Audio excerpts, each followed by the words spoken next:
बिस्मिल्लाहिर्रहमानिर्रहीम। तारीख़ के अंदर एक कौम ऐसी भी गुजरी है कि जिसको अल्लाह रब्बुल इज़्ज़त ने नाफरमानी की वजह से बंदर और खिंजीर की शक्ल में बना दिया था। वो कौन सी कौम थी उसके बारे में हम आखिर में बतलाएंगे, लेकिन वो कौम हज़रत दाऊद अलैहिस्सलाम के ज़माने में गुजरी है। तो सबसे पहले हम हज़रत दाऊद अलैहिस्सलाम के बारे में मुख्तसर तौर पर जानने की कोशिश करेंगे। हज़रत दाऊद अलैहिस्सलाम हज़रत ईसा अलैहिस्सलाम से पहले पैदा हुए और ये हज़रत इब्राहीम अलैहिस्सलाम की नस्ल से है। हज़रत आदम अलैहिस्सलाम के अलावा तमाम अंबिया में जिसको खलीफतुल्लाह का लक़ब मिला वो हज़रत दाऊद अलैहिस्सलाम है। 16 मरतबा अल्लाह रब्बुल इज़्ज़त ने कुरान मुक़द्दस के अंदर हज़रत दाऊद अलैहिस्सलाम का जिक्र किया है। अल्लाह रब्बुल इज़्ज़त ने हज़रत दाऊद अलैहिस्सलाम को मशहूर आसमानी किताब ज़बूर अता फरमाई थी। हज़रत दाऊद अलैहिस्सलाम जब इस ज़बूर किताब की तिलावत फरमाया करते, तमाम परिंदे और जानवर, जिन्नात, इंसान, पहाड़, समंदर वगैरह तमाम अल्लाह रब्बुल इज़्ज़त के ज़िक्र में मस्त हो जाया करते और अल्लाह रब्बुल इज़्ज़त का ज़िक्र करने में मशगूल हो जाया करते थे। अल्लाह रब्बुल इज़्ज़त ने हज़रत दाऊद अलैहिस्सलाम को ये मोजिज़ा अता फरमाया था कि वो हुक्म दिया करते कि घोड़े पे जीन कसी जाए। घोड़े पे अभी जीन कसी भी नहीं गई, इतने में वो पूरी ज़बूर की तिलावत कर लिया करते थे। अल्लाह रब्बुल इज़्ज़त ने हज़रत दाऊद अलैहिस्सलाम को ये मोजिज़ा भी अता फरमाया था कि जानवरों की बातों को समझा करते और उनसे बातचीत भी कर लिया करते थे।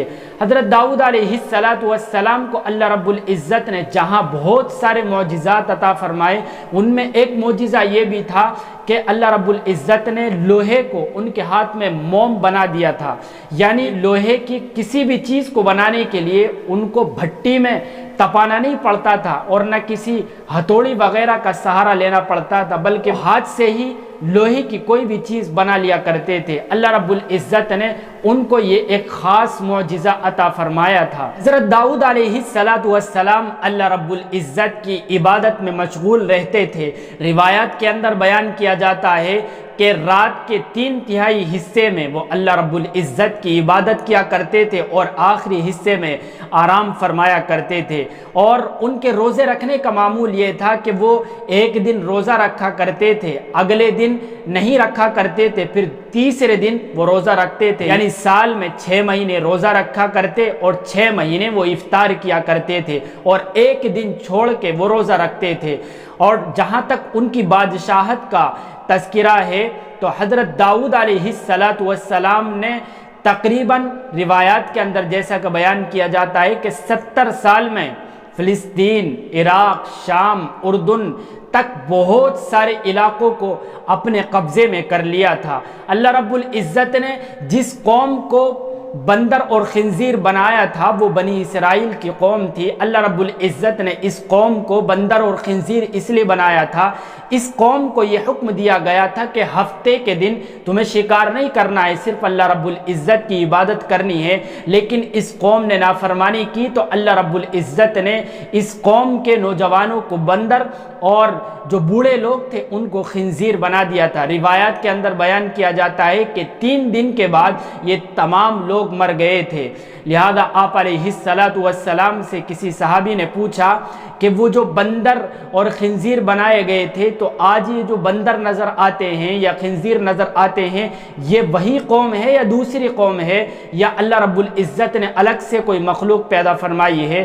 तो आप अलैहिस्सलाम ने इरशाद फरमाया कि वो कौम तो उसी वक्त ही मर गई थी, अल्लाह रब्बुल इज़्ज़त ने ये दूसरी मखलूक बंदर और खिंजीर पैदा फरमाए थे। आखिर में आपको बतला दें कि हज़रत दाऊद अलैहिस्सलाम तकरीबन 70 साल हुकूमत करके हफ्ते के दिन 100 साल की उम्र में इस दुनिया से रुखसत हो गए। रिवायात के अंदर बयान किया जाता है कि बनी इसराइल के जो चोटी के 40,000 उलमाए किराम थे, उन्होंने हज़रत दाऊद अलैहिस्सलाम के जनाजे में शिरकत फरमाई। इसके अलावा कई लाख आम लोगों ने हज़रत दाऊद अलैहिस्सलाम के जनाजे में शिरकत फरमाई थी।